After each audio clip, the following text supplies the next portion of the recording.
변동성이 크게 나타나는 날인데요. 돈이 모이는 곳의 전략, 특별히 섹터와 종목 쪽에 포커스 맞춰서 이야기합니다. 박철순 더 커넥트머니 이사 함께합니다. 이사님 어서 오십시오. 네, 안녕하세요. 네, 시장 키워드 보고 얘기하겠습니다. 우리도 뭐 관세 얘기, 매크로 얘기 할 수 있지만 우리는 섹터와 종목 이야기에 집중해서 갑니다. 전략 이야기는 다음 뒷파티에 할게요. 불붙은 로봇주 제2의 레인보우 로보틱스는 무엇이냐? 로봇에 대한 관심인데요. 불붙었다. 유일 로보틱스만 강한 거 아닌가요? 전체적으로 불붙었다고 얘기하기는 좀 그런 거 아닌가요? 네, 사실 이 로봇 섹터가 이제 관세에 대한 어떤 부담이라든지 아니면 공매도 때문에 걱정이 좀 많았던 섹터였잖아요. 아무래도 이 가시성이 좀 떨어지는 섹터다 보니까 특히나 공매도 세력의 타겟이 될 수 있는 확률이 높아서 조금 부정적인 의견들이 많이 나왔었는데 유일 로보틱스가 일단 분위기를 살려내는 그런 분위기입니다. 오늘 같은 경우도 지금 현재가 기준으로 24% 정도 급등이 나와주고 있는데요. 뭐 많이들 뉴스로 들어보셨겠지만 이제 SK 그룹과 어떻게 보면 SK 배터리 아메리카죠. 지분 확보를 하면서 2대 주주로 등극이 돼 있고요. 5년 이내에 콜옵션을 행사하게 되면 최대 주주로 등극이 되기 때문에 이 부분에 대한 기대감이 유일 로보틱스 급등으로 계속적으로 이어지고 있는 상황이고 일단 지금 다만 이제 걱정이 되는 부분들은 단기적으로 좀 너무 많이 올랐고 실적이 분기별로 조금씩 좋아지고 있긴 하지만 아직은 큰 수익을 만들어내는 회사는 아니다 보니까 단기 테마성 자금이 좀 빠져나간다고 한다면 주가가 금방 또 본 자리로 회귀할 수 있는 가능성이 있다라는 판단입니다. 그래서 단기적인 관점에서는 유일 로보틱스 같은 경우는 좀 수익을 확보하시고 일부 비중만 추가 상승에 베팅하는 전략으로 가시면 좋겠다라는 말씀을 드리겠고요. 다음으로 이제 공매도 회피에 대한 전략을 계속적으로 가지고 계셔야 될 것 같습니다. 앞서 말씀드린 것처럼 실적이 나오는 기업들이 그렇게 많지 않은 섹터가 바로 이 로봇 섹터거든요. 이익이 잘 나오지 않는 기업들 같은 경우는 밸류에이션 부담이 좀 있기 때문에 아무래도 주가 하락에 베팅을 하는 공매도 세력의 타겟이 될 확률이 굉장히 높다라고 보시면 될 것 같습니다. 그러다 보니까 이왕 로봇주를 좀 장기 베팅하시려고 하시는 분들이라면 일단 실적이 어느 정도 확인이 되는 종목들 위주로 보시면 좋을 것 같고요. 그다음에 밸류에이션 부담이 없는 종목들, 특히나 공매도 금지 기간 동안 좀 테마성으로 급등이 나왔던 종목들 같은 경우는 타겟이 되기 딱 좋기 때문에 그런 기업들도 일단 조금 피하시는 전략으로 가시면 좋겠다. 이렇게 말씀을 드리겠고요.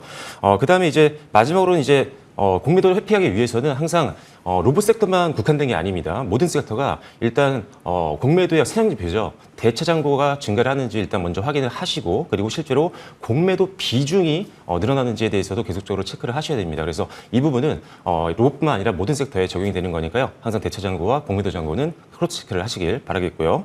마지막으로 그럼 우리가 로봇 섹터에서 과연 어떤 거를 봐야 될까, 어떤 종목을 선별해서 투자해야 될까 걱정을 많이 하실 텐데 제가 봤을 때는 일단은 대기업과 협력 관계가 있는 기업들 위주로 보시는 게 좋습니다. 대기업과 거래 관계가 있다라거나 또는 지분 확보가 이미 시작된 기업들 같은 경우를 보시면 좋을 것 같은데 삼성 같은 경우는 이미 대표적으로 레인보우 로보틱스 지분을 확보를 했었잖아요. 그렇죠. 그래서 레인보우 로보틱스와 뭐 이렌시스, 뭐 삼익THK, 그다음에 SPG 이런 기업들은 관련이 있는 기업이고 LG 같은 경우는 엔젤 로보틱스, 로보티즈, 그다음에 로보스타 이런 기업들과 관계가 있거든요. 그다음에 마지막으로 지금 가장 핫한 유일 로보틱스와 거래를 하고 있는 지분을 확보했던 SK그룹 같은 경우는 SM코어 그리고 CMS란 그룹과 관련이 있습니다. SM코어 같은 경우도 지분을 가지고 있고요. CMS도 지분을 갖고 있기 때문에 이들 기업을 좀 집중을 하시는 게 좋은데 단기적으로 봤을 때는 사실 이 유일 로보틱스가 너무 많이 급등을 했잖아요. 그러다 보니까 SK그룹에 좀 관심이 많이 쏠리고 있고 만약에 유일 로보틱스 쪽에서 이제 단기적으로 차익 매물이 나온다고 한다면 이 차익 매물이 순환매로 돌면서 SK그룹과 좀 관련 있는 쪽으로 갈 확률이 좀 높지 않을까 이렇게 판단을 하고 있습니다. 그래서 개인적으로는 SM코어와 CMS 이 기업들을 더 중심적으로 보시면 좋을 것 같습니다. 로봇 관련주가 상대적으로 여러 그 대변주들을 좀 피해간다는 말씀이시고요. 몇 가지 뭐 포인트가 있죠. 기본 실적은 뭐 항상 기본적인 거고요. 그다음에 최근에는 이제 휴머노이드 로봇 관련 얘기를 많이 하고 있고 지금 박 이사님 말씀하신 것처럼 커넥트머니의 박 이사님 말씀하신 것처럼 대기업과 이렇게 연결성이 있는 기업들인데 대표적으로 이제 어제 오늘 뜨는 것들이 유일 로보틱스이고요. 그다음 기업이 또 무엇일까? 그 포인트인데 몇 개 관련된 기업들 말씀해 주셨어요. 로봇 이야기였고요. 두 번째 포인트 볼 텐데요. 말씀하신 거하고 연관성이 있는 것 같습니다. SM코어, SK효과로 저평가를 탈출할 수 있을 것인가. 로봇에 많이 오른 것 가운데 투자 아이디어로 아까 SM코어하고 CMS 네, 맞습니다. 말씀하셨잖아요. 이 포인트가 뭔지 알려주세요. 네. 네, 방금 말씀드린 것처럼 이 SM 코어와 그다음에 CMS 이런 기업들이 SK와 지분을 가지고 있는 기업이라고 보시면 될 것 같은데요. 네. SM 코어는 사실 SK 그룹이 굉장히 오랜 기간 동안 최대 주주로 지금 등극이 되어 있는 그런 기업이기 때문에 실질적으로 굉장히 친밀한 관계에 있다라고 보시면 될 것 같고요. SK 그룹과의 어떤 계속적인 시너지를 내면서 실적 또한 굉장히 좋습니다. 지금 어떻게 보면 실적 대비 가장 로봇주 내에서 부각이 되고 있는 종목이라고 보시면 될 것 같은데 과거 지금 실적을 보시면 아시겠지만 2023년도에는 영업 손실이 났었습니다. 한 188억 정도가 났는데 작년 같은 경우는 71억 원 정도로 완벽하게 흑자 전환에 성공을 했고요. 순이익 같은 경우도 비슷한 수준의 영업 손실이 2023년도에 났었지만 작년 같은 경우에는 무려 114억 원의 흑자로 돌아서는 모습들을 보여줬습니다. 그만큼 로봇주 내에서는 실적이 가장 압도적인 기업이다라고 보시면 좋을 것 같고요. 그다음에 두 번째로는 일단 지금 SK와의 어떤 시너지 기대감이 있기 때문에 지속적인 어떤 수주 공시라든지 이런 것들도 기대해 볼 수 있는 상황이고 거기다가 추가적으로 SK와의 아까 말씀드렸던 유일로보틱스 쪽에서의 차익명이 나왔을 때 순환매 자금이 유입될 가능성이 가장 높은 종목 중에 하나가 SM코어가 되지 않을까라고 확률적으로 판단하고 있는 상황입니다. 그래서 단기적인 수급도 한번 기대를 해보시면 좋을 것 같고요. 세 번째로는 일단은 사상 최대 실적인데도 불구하고 일단 주가는 굉장히 바닥권에 있는 상황입니다.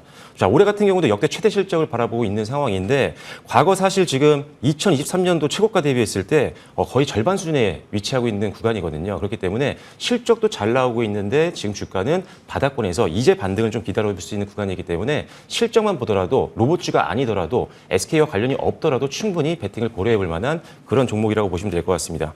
지금 현재 PER 밴드와 그다음에 PER 밴드와 PBR 밴드 모두 다 역대 저평가 구간에 있는 종목이기 때문에 그 어느 종목보다 공매도에 좀 자유로울 수 있는 종목이다 이렇게 말씀을 드리면서 목표가 한번 말씀을 드려볼 텐데요. 예. 중장기 베팅도 충분히 가능합니다. 왜냐하면 역대 최대 실적을 기대하고 있는 상황이다 보니까 중장기 베팅도 되겠지만 일단 단기적으로는 고점 저항을 좀 피할 수 없을 거라고 보고 있기 때문에 1차 목표가는요. 2월 달 고점 부분이라고 보시면 될 것 같습니다. 5,500원으로 제시를 해드리도록 하겠고요. 손절 라인은 4,000원으로 전 저점을 기준으로 보시면 좋을 것 같습니다.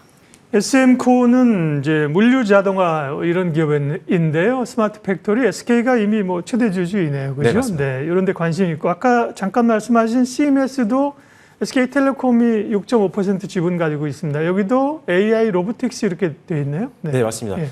이 CMS 같은 경우도 AI 솔루션 관련된 네. 기업이라고 보시면 될 것 같은데 이미 지금 SK텔레콤이 2대 주주로 지금 등극이 되어 있는 상태고요. 지금 상당히 조정을 좀 많이 받았습니다. 상장 이후에 고점 한번 만들고 나서 네. 지금 바닥권까지 내려와서 이제 4월 들어와서 네. 반등이 시작이 된 구간이기 때문에 기술적으로도 접근하기 좋은 그런 종목이니까 한번 CMS도 한번 묶어서 한번 지켜보시면 좋을 것 같습니다. 네, SM코어 얘기했고요. 지금 차트 한 번만 보여주세요. 추가적으로 제가 얘기한 기업은 CMS예요. CMS. 예, 언급을 하셨기 때문에 얘기를 했고요. 네. 키워드가 하나 더 있는데요. 네, 짧게만 갈게요. 시간상. 네, 네. 보겠습니다. 화장품 기대감이 높습니다. 수출 호조 얘기가 있고요. 화장품에 대한 키워드하고 관심주 뽑아오셔서 짧게만 좀 얘기해 주십시오. 네. 네, 일단 화장품 관련된 종목들 최근에 이제 견조한 흐름들을 좀 보여주고 있는데 일단 3월 수출액 지표가 굉장히 잘 나왔습니다. 그래서 1월부터 3월까지 1분기 때 최대 수출액을 달성을 하면서 실적에 대한 기대감이 더욱더 높아진 상황이고요. 이제 삼성전자 잠정 실적 발표를 통해서 일단 실적 시즌에 접어들었기 때문에 이 실적을 가늠해 볼 수 있는 수출 지표가 잘 나왔다는 것 자체가 가장 큰 메리트다라고 보시면 될 것 같고요. 두 번째는 이제 미국 오프라인 유통망 진출에 대한 기대감이 있습니다. 지금 화장품이 잘 팔리는 것에 대해서는 많은 투자자분들이 잘 알고 계실 거라고 생각을 하는데 이제는 피크아웃 아니냐라고 걱정하시는 분들도 있더라고요. 근데 온라인 쪽에서 많이 마케팅을 했고 판매를 했다라고 한다면 이제는 코스트코라든지 울타라든지 이런 오프라인 유통을 시작을 했기 때문에 오프라인 시장이 사실 미국 시장 같은 경우는 훨씬 더 크다고 보시면 됩니다. 그래서 이 오프라인 시장 본격 진출에 따른 성장 모멘텀이 추가 상승 룸을 더 열어줄 수 있는 그런 모멘텀이다. 이렇게 보시면 될 것 같고요. 그리고 관세 리스크가 좀 작습니다.